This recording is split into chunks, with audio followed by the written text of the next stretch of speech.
Kejaksaan Agung atau Kejagung telah menetapkan Harvey Moise sebagai tersangka kasus dugaan korupsi timah. Tersangka selama ini dikenal sebagai sosok pengusaha kaya raya. Lantas, dari mana saja sumber kekayaan yang dimiliki suami Sandra Dewi tersebut? Dikutip dari Bangkapos.com, Harvey merupakan seorang pengusaha batu bara. Ia disebut-sebut menguasai tambang batu bara di Bangka Belitung, yang tak lain merupakan kampung halaman sang istri. Salah satu perusahaan yang dijalankan Harvey yakni PT Multi Harapan Utama. Ia menjabat sebagai presiden komisaris di perusahaan batu bara itu. Harvey juga disebut memiliki saham di 5 perusahaan batu bara lainnya, yakni PT Refine Bangkatin, CV Venus Inti Perkasa, PT Tinindo Internusa, PT Sari Wiguna Bina Sentosa, dan PT Stanindo Inti Perkasa. Baik Harvey maupun Sandra Dewi tidak banyak mengumbar kehidupan pribadinya. Namun, pasangan ini dikabarkan memiliki berbagai fasilitas mewah, mulai dari mobil mahal hingga jet pribadi. Dalam kasus yang menjeratnya, Harvey diduga berperan sebagai akomodir. Ia mengakomodasi perpanjangan tangan PT RBT untuk kegiatan penambangan timah ilegal. Harvey sendiri menjadi tersangka ke-16 dalam kasus yang merugikan negara sebesar 271 triliun rupiah ini. Staf khusus Presiden mengungkap sikap Jokowi seusai namanya kerap disebut saat sidang sengketa Pilpres 2024. Adapun kubu Anies dan Ganjar menyebut Presiden Jokowi menyalahgunakan kekuasaannya dalam memenangkan Prabowo Gibran. Pihak Presiden Joko Widodo disebut belum menyiapkan pembelaan terkait tuduhan tersebut. Pernyataan itu disampaikan oleh staf khusus Presiden bidang hukum Dini Purwono pada Rabu 27 Maret 2024. Menurut Dini, dalam sengketa hasil Pilpres, Presiden bukan merupakan salah satu pihak yang bersengketa. Dini mengatakan sidang sengketa hasil Pilpres sepenuhnya menjadi ranah MK, sehingga pihak istana menyerahkan sepenuhnya proses persidangan. Istana juga menunggu pembuktian dari sidang sengketa Pilpres hingga putusannya. Adapun dalam sidang perdana sengketa hasil Pilpres, kubu Anies Mohaimin menuding Jokowi menjalankan 3 agenda untuk melanggengkan kekuasaannya. Salah satu agendanya adalah menunjuk pengganti dirinya, yang mana dalam hal ini adalah Prabowo Gibran. Sementara kubu Ganjar Mahfud membeberkan skema nepotisme Presiden Jokowi di balik kemenangan paslon nomor urut 2. Skema nepotisme tersebut salah satunya adalah Jokowi memastikan putra sulungnya Gibran memiliki dasar untuk maju sebagai kontestan Pilpres. Kapolda Jawa Timur, Irjen Pol Imam Sugianto, memprediksi jumlah pemudik pada Lebaran 2024 akan meningkat menjadi 193 juta orang, dari yang sebelumnya hanya 123 juta orang di tahun 2023 lalu. Sekitar 71,7% masyarakat Indonesia akan melaksanakan mudik lebaran, dengan 16%-nya diperkirakan menuju wilayah Jawa Timur. Menurut Kapolda, penyumbang terbanyak pergerakan mobilisasi masyarakat untuk mudik adalah Jawa Timur, dengan sekitar 31 hingga 34 juta pemudik. Hal tersebut disampaikan Kapolda setelah rapat koordinasi operasi Ketupat Semeru 2024 bersama lintas sektoral di Gedung Mahameru Polda Jatim pada Rabu 27 Maret 2024. Untuk mengakomodasi jutaan warga yang melakukan mobilisasi perjalanan mudik, Polda Jatim akan mengerahkan 17.000 personil gabungan yang terdiri dari Polri, TNI, dan jajaran samping untuk mengawal mobilisasi tersebut. Puluhan ribu personil gabungan ini nantinya akan disebar pada tanggal 2 hingga 16 April 2024. Selama pelaksanaan operasi Ketupat Semeru 2024, Ditlantas Polda Jatim berencana membuat 217 pos, diantaranya 167 pos pengamanan, 40 pos pelayanan, dan 10 pos terpadu. Selain mobilisasi arus mudik, Imam mengungkapkan momen yang tak kalah penting untuk diantisipasi adalah mobilisasi masyarakat yang bergerak menuju tempat wisata. Direktur Ditlantas Polda Jatim, Kombes Pol Komarudin, memprediksi puncak peningkatan jumlah kendaraan menuju ke tempat wisata akan terjadi pada H+2 Lebaran, yakni pada tanggal 12 hingga 13 April 2024.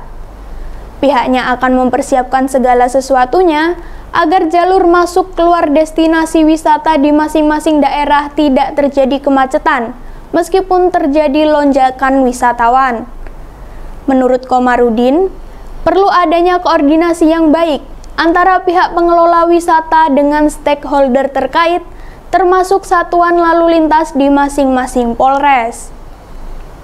Sementara itu, Kepala Dinas Kebudayaan dan Pariwisata Jawa Timur, Evi Aviana Sari memaparkan hasil pemantauan libur Natal 2023 dan Tahun Baru 2024 sebagai gambaran membaca potensi wisata di Jatim selama liburan Idul Fitri 2024 mendatang. Evi juga memperkirakan puncak kunjungan wisata pada momen liburan Idul Fitri terjadi pada tanggal 12 hingga 13 April setelah masyarakat melakukan mobilisasi silaturahmi ke rumah keluarga. Lalu, sebagai antisipasi adanya potensi cuaca ekstrim, Evi bersama pihaknya telah memiliki 86 desa wisata yang telah melengkapi mekanisme pemantauan kondisi cuaca secara digital. Dan Tribuners, berikut kita simak bersama video wawancara dari Kapolda Jawa Timur, Irjen Pol Imam Sugianto. Lintas sektoral khususnya di Provinsi Jawa Timur dihadiri oleh Forkopimda, ada Pak Pangdam, kemudian Pak Kadishub yang mewakili PJ Gubernur, kemudian Pak Kas Kogantab dan Lanut, kemudian ada Kas Armada juga. Alhamdulillah hari ini kita tadi sudah mendapatkan arahan-arahan untuk semua peserta rakor, terutama kita mengantisipasi apa yang diprediksi oleh Kementerian Perhubungan bahwa akan ada pergerakan 71,7% masyarakat kita yang akan melaksanakan mudik. Itu kurang lebih 16% sekian itu akan bergerak ke Jawa Timur. Tapi dengan komposisi seperti itu, Jawa Timur juga yang akan melaksanakan mudik ada 31 jutaan, yang masuk kurang lebih 34 juta. Tapi jadi unda-undi. Tapi mudah-mudahan kita dengan konsolidasi hari ini kita bisa memetakan kerawanan-kerawanan yang akan terjadi. Kemudian kita akan menggelar operasi Ketupat Semeru 2024 yang akan kita gelar mulai tanggal 3 sampai tanggal 16. Nanti insya Allah kita akan apel gelar pasukan di Mapolda, kita undang Forkopimda. Kemudian kegiatan-kegiatan lain yang perlu kita antisipasi adalah wilayah-wilayah wisata setelah pelaksanaan Lebaran, karena itu libur panjang. Kita ketahui bahwa tanggal 10-11 insya Allah itu akan libur Idul Fitri, kemudian ada libur hari-hari yang menyertai yang mengawali dan mengakhiri itu sampai tanggal 15 itu merah. Kita antisipasi tanggal-tanggal merah setelah pelaksanaan Idul Fitri tanggal 10. Itu mudah-mudahan dengan pemetaan dan rapat koordinasi tingkat teknis ini semuanya kerawanan bisa kita petakan, kemudian kita tetapkan cara bertindak pengamanan yang baik untuk mengawal dan menjaga masyarakat yang mudik maupun yang nanti rekreasi ke arah Jawa Timur. Ada kurang lebih 16.000 lebih pasukan kita siapkan, itu dinamis, bisa bertambah sesuai dengan situasi atau pemetaan kerawanan yang nanti akan kita temukan di lapangan. Kemudian kita dari 16.000 lebih itu dari aparat TNI ada 1.300 lebih yang standby bahkan disiapkan 7.000. Kemudian stakeholder terkait, Kadishub, Satpol PP dan lain-lain itu kurang lebih ada ribuan, 1.000 lebih ya, 1.000 lebih. Kira-kira itu rekan-rekan. Mungkin ada yang mau ditanyakan, monggo. Jadi kalau teman-teman ikuti hasil survei dari Kementerian Perhubungan kemarin dirilis oleh Bapak Menteri Perhubungan, itu dari tahun 2023 kurang lebih naik 58%. 58% dari 123 juta ke 171 juta, ya, menjadi 193 lebih, jadi cukup signifikan. Nah, yang penyumbang terbanyak pemudik itu dari Jawa Timur, dari 71% sekian itu. Ya. Jadi perlintasan sebidang kan masih menjadi ancaman juga. Ya, tadi menjadi perhatian kita, lintas bidang itu kurang lebih ada 1.300-an, yang belum dijaga kurang lebih 700-an. Tadi saya tegaskan kepada para Kapolres, mudah-mudahan pulang dari sini, Kapolres langsung dengan Bupati dan Forkopimda dari Kabupaten Kota mengadakan rapat koordinasi. Kita minta di perlintasan sebidang kereta api itu kecelakaan zero. Jadi mudah-mudahan pulang dari sini segera menyusun cara bertindak. Tadi ada ditawarkan ide dari Dirintel, kalau perlu bayarin orang sekaligus hitung-hitung sedekah untuk menjagain palang kereta yang tidak pintu kereta, perlintasan kereta sebidang itu yang tidak ada palang pintunya. Kasih orang sekitar dibayar, ya, untuk suruh jagain kendaraan-kendaraan yang melintas, terutama mengingatkan kendaraan-kendaraan yang melintas yang tidak ada palang pintunya. Itu perhatian kita. Ya. Yang kedua, menekan angka kecelakaan. Jawa Timur tahu-tahu sendiri rekan-rekan media nomor 1 tahun 2023 kecelakaan, ya, mudah-mudahan tahun ini bisa kita tekan, terutama di rentang waktu penyelaksanaan operasi Ketua Semeru 2024 itu. Gitu ya. Dan untuk antisipasi kemacetan di pintu-pintu tol seperti apa? Pintu tol kemacetan ada sudetan-sudetan, tapi insya Allah di Jawa Timur ini tidak akan ada kemacetan. Yang kritikal itu kan yang dari Jakarta menuju Jawa Tengah kemudian menuju Jawa Timur, itu pun juga sudah mengurai. Di Jawa Timur insya Allah mudah-mudahan tidak akan ada kemacetan, terutama di tol-tol. Kalau ada kemacetan, itu sudah ada rumusnya, manakala ada kepadatan sampai sekian ribu kendaraan, itu pintu tol yang sana ditutup, dikeluarkan ke jalur-jalur bawah, begitu caranya. Ya, rumah kosong, kita menghimbau kepada masyarakat, kalau ada yang ditinggalkan mudik dalam waktu yang lama, itu tolong betul-betul dicek, terus kita petakan untuk dipatroli skala besar gabungan dari TNI, Polri, dan stakeholder terkait untuk mematroli. Mudah-mudahan tidak akan ada kejahatan-kejahatan kekerasan yang terjadi di rumah kosong. Ya, kita ya cukup ya. Klaim Israel yang telah membunuh petinggi Hamas dibantah oleh anggota Biro Politik Hamas, Izzat Al-Rizki. Menurutnya, Israel hanya mengarang kabar tewasnya Marwan Issa, salah satu komandan di sayap militer Hamas, Brigade Al-Qassam. Izzat menegaskan, konfirmasi terkait kabar apapun mengenai gerakan pembebasan Palestina akan diumumkan oleh pemimpin Brigade Al-Qassam. Pengumuman tidak akan disampaikan oleh pihak luar termasuk Israel yang dinilai gemar melakukan propaganda. Ia lantas mengungkap dugaan mengapa Israel memberikan kabar kematian Marwan Issa. Menurutnya, hal itu dilakukan untuk menutupi krisis yang dihadapi pemerintahan Perdana Menteri Israel Benjamin Netanyahu. Selain itu, untuk menutupi kegagalan tentara pendudukan dalam mencapai tujuan perang. Sebelumnya, tentara Israel pada Selasa 26 Maret 2024 mengklaim jika mereka telah membunuh Marwan Issa di Camp Nuseirat. Marwan Issa merupakan orang kedua di Brigade Al-Qassam. Media Israel sempat mengabarkan jika IDF sedang memeriksa ulang kebenaran terbunuhnya Marwan. Sementara, Perdana Menteri Netanyahu mengonfirmasi bahwa Israel telah membunuh orang nomor 4 di Hamas tanpa mengungkap namanya. Sebuah video rekaman CCTV viral di media sosial Kota Malang. Dalam rekaman tersebut, terlihat maling yang memakai jaket ojek online atau ojol mencuri tas selempang pemilik warung nasi. Dari informasi yang didapat Tribun Jatim Network, kejadian itu terjadi di sebuah warung nasi Pujasera yang terletak di Jalan Buring, Kecamatan Klojen, Kota Malang. Korban pemilik warung, yakni Dana Kristina 42 tahun, mengatakan peristiwa yang menimpanya itu terjadi pada Rabu 27 Maret 2024 sekitar pukul 10:52 waktu Indonesia Barat. Pada awalnya, pelaku yang memakai jaket ojol datang ke warung dan langsung memesan nasi campur 4 bungkus. Sambil menyiapkan pesanan, korban pun mengajak ngobrol pelaku. Dalam percakapan itu, korban menyuruh agar sepeda motor pelaku dimasukkan ke dalam halaman warung pujaseranya. Setelah pesanan nasinya selesai dibuat, pelaku memesan teh hangat.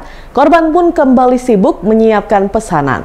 Namun tanpa disadari korban, pelaku beraksi dan merogoh ke bagian booth jajanan yang berada di depan warung korban. Setelah menemukan tas selempang warna hitam milik korban, pelaku pun langsung kabur meninggalkan lokasi. Saat pesanan selesai dibuat, korban bingung karena pelaku sudah meninggalkan lokasi. Dan ketika itu ia belum sadar jika tasnya sudah hilang. Setelah itu petugas keamanan kantor Palang Merah Indonesia atau PMI Kota Malang yang berada di seberang depan warung Pujasera mendatanginya. Ia menceritakan jika pelaku meninggalkan lokasi tergesa-gesa sambil mengebut. Dari situlah korban langsung mengecek tasnya dan baru sadar bahwa tasnya hilang. Kemudian informasi pencurian ini dibagikan di grup WhatsApp internal PMI sendiri. Dan di hari itu juga sekitar pukul 13 siang waktu Indonesia Barat, ada Babinsa yang memberitahu PMI jika tasnya ditemukan di Jalan Jakarta, tepatnya depan kantor Bakorwil. Korban pun mendatangi Jalan Jakarta dan ternyata tasnya sudah diamankan petugas keamanan kantor Bakorwil. Ketika dicek, uang tunai Rp135.000 di dalam tas sudah hilang diambil pelaku. Berdasarkan rekaman CCTV, terlihat ciri-ciri pelaku tersebut, yaitu bertubuh pendek, memakai masker hitam, dan berjaket ojol. Diperkirakan usianya masih muda, antara 25 hingga 30 tahun. Sementara itu, Kasih Humas Polresta Malang Kota, Ibda Yudi Ristianto, meminta kepada masyarakat untuk waspada dan berhati-hati terhadap berbagai modus kejahatan. Peristiwa kecelakaan lalu lintas terjadi antara truk logistik bernopol L8774UU dengan mobil Avanza merah bernopol L1621TM pada Kamis 28 Maret 2024 pagi. Akibatnya terjadi kepadatan di sekitar lokasi kejadian di Jalan Raya Surabaya Madiun, Desa Garon, Kecamatan Balerejo, Kabupaten Madiun. Polisi kemudian langsung mengatur arus lalu lintas hingga melakukan evakuasi kedua kendaraan tersebut. Petugas juga membersihkan sisa-sisa material seperti pecahan kaca maupun spare part kendaraan yang berserakan di jalan. Saksi mata Mardianto mengatakan peristiwa tersebut terjadi pada pukul 5:30 pagi waktu Indonesia Barat. Menurutnya, suara tabrakan dari kedua kendaraan itu begitu kencang. Ia menuturkan truk berjalan dari arah Madiun ke Surabaya, sedangkan mobil Avanza merah melaju dari arah Surabaya ke Madiun. Mardianto mengungkapkan 1 orang meninggal dunia di tempat. Korban lainnya ada yang posisinya terjepit. Beberapa korban juga langsung dibawa ke rumah sakit untuk perawatan lebih lanjut. Sementara itu berdasarkan data yang didapat, korban meninggal dunia bernama Supolo, penumpang mobil Avanza merah, warga Desa Tambak, Kecamatan Bungkal, Kabupaten Ponorogo. Kemudian identitas korban luka-luka antara lain sopir mobil Avanza merah Miswanto, asal Kecamatan Selahung, Ponorogo, beserta penumpang lainnya Dasi Pulung. Selanjutnya Bangkit, warga Nambak Bungkal, Samsul, asal Ponorogo, dan sopir truk logistik Sriono, asal Karangjati Ngawi. Kasus kecelakaan ini masih ditangani Gakum Satlantas Polres Madiun. Kedua kendaraan yang dievakuasi dengan cara diderek dibawa guna penyelidikan lebih lanjut. Korban luka-luka diketahui dirawat di RSUD Caruban. Dan Tribuners, berikut kita simak bersama wawancara dengan saksi mata Mardianto. Mardianto. Ya. Oh, Pak, ini jam berapa kejadiannya, Pak? Kejadiannya sekitar jam 5:30. Itu info awal kecelakaan itu gimana sih, Pak, mulanya, Pak? Kelihatannya dari sopir truk itu kan, kelihatannya ambil jalur kanan. Oh, truk ya. Jalur kanan. Ya. Arah mana itu, Pak? Arah ke Surabaya. Arah ke Surabaya. Terus ini sama apa kecelakaannya? Kecelakaannya sama mobil pribadi warna merah. Arah mana itu, Pak? Arah ke barat. Oh, arah ke barat. Ya. Itu kondisinya gimana, Pak? Kondisinya aki banteng. Waduh, banteng. Ya. Kencang berarti ya, Pak? Ya iyalah. Terus kondisi korban gimana, Pak? Korban MG1 yang patah tulang juga tadi. Itu dari sopir truk atau sopir mobil? Dari sopir pribadi, mobil merah. X sekarang menghadirkan lokal menjadi Indonesia.